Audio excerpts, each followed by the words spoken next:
खुलुमबाय बड'लेण्ड टक्स नायगिरि साफ्रोमखौबो गेदेर सान आरो गोदान बोसोरनि हामलायथि बावहरग्रोनाय जाबाय। गसाइगाव बड' सिने आर्टिस्ट एस'सिएशनखौ गोदान मावथि आरो सोद्रोमाफोर थिसनफिननानै गोदानै दाफामफिननाय जाबाय। फारियै आफादगिरियाव दङ राजश्री बसुमतारी, लेङाइ आफादगिरियाव दङ बेन नार्जारी, खनसाय ब्रह्म, नेहाथारियाव दङ प्रेक्टिकेल बसुमतारी, लेङाइ नेहाथारियाव दङ अरुण नार्जारी, कबिता हाज'वारी आरो कालचारेल सेक्रेटारियाव जयापात्रा इस्लारी आरो नेहाथारियाव दङ मिथिसार नार्जारी, मेगाजिन सेक्रेटारियाव दङ जयचरन नार्जारी, एसिस्टेन्ट सेक्रेटारियाव दङ फुजा मुसाहारी, खनिराम नार्जारी आरो रां दोनथुमगिरियाव दङ मिजिं बसुमतारी, बोसोनगिरियाव दङ बिल्ला कुमार ब्रह्म, प्रदीप ब्रह्म, सुभाष गिसिं, डक्टर रामतानु ब्रह्म, तुरुन नार्जारी बिथांमोनहा एस'सिएशननि बिबानखौ लानानै हारिमुनि थाखाय मोजां खामानि मावलांगोन होननानै बिथांमोनहा खौरां बिजोंनि गेजेरजों मिथिहोदों। बड'लेण्ड टक्सनि सामलायगिरि आरो खौरां बुथुमगिरि नोंथांमोन बयखौबो दिनै जोंना गसाइगाव डिस्ट्रिक्ट जे बिसा बियो दाफुंजाबाय, गोजाम बडिखौ सिफायनानै दिनै गोदान दाबाय। ओमफ्राय बिराद गोजोननाय मोन्दों जोङो दिनै दाफुंनो हानानै।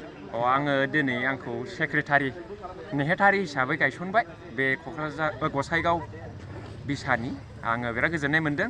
आङो गोसो गोरबो होनानै जेसेबां हानायखिनि आङो गोसो होनानै मावलांगोन आरो आं मिजिंथियो आंनि जे आफादगिरि आरो लोगो आफादगिरि गाहाय लोगो नेहाथारि गासैबो जोंनि आदा चेयारमेन बिथांमोना सापर्ट होगोन आरो गासैबो एग्जिकिउटिभ मेम्बार बिथांमोनाबो सापर्ट होगोन।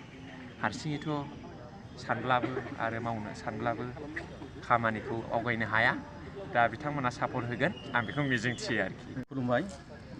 जोंनिसिम बड'लेण्ड टक्सनिफ्राय नुजाफैनो हानाय साफ्रोमबो सोद्रोमाखौ आङो गिबियावनो जोंनि नैबे दानि बे जानो गोनां माबायावहाय मिथिङाव बेफोरनि थाखाय आं पुरुना बडिखौहाय माने डिजल्भ खालामनानैहाय गोदान बडि दानो थाखाय जोङो बेवहाय ज' जालायदों। आफादगिरिखौथ' गिबियाव आंनो खामोन आरो आंखौनो बार गायसनफिनबाय बिथांमोना आरो लोगोसे सेक्रेटारियाव दोनदों जोंहा प्रेक्टिकेल बसुमतारीखौहाय। बेखौ आङो जोबोद गोजोननाय मोन्दों आरो लोगोसे गोबां बोसोरनि थाखायनो जोंनि बे गसाइगाव डिस्ट्रिक्ट बिसाया माने गोदोनानै दंमोन।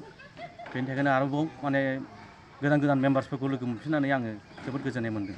ख्रिस्टमास आरो गोदान बोसोर बिनि बयनिसिमबो इन एडभान्स सिगांग्रो अननाय आरो सिबिनाय जासिहरबाय। गोजाम बोसोरा थांसिगोन, गोदान बोसोर फैसिगोन। बयबो गोरोन्थि बुजिलायनाय, दुखु मोनलायनाय, बोराबलायनाय, गासिबो गाज्रि सानलायनायखौ निमाहा होलायनानै जेन' गोदान बोसोर, गोदान जिउ, गोदान थांखि लानानै दावगालांनो सिमां सुजुयो बयखौबो आङो गुरै खावलायहरबाय।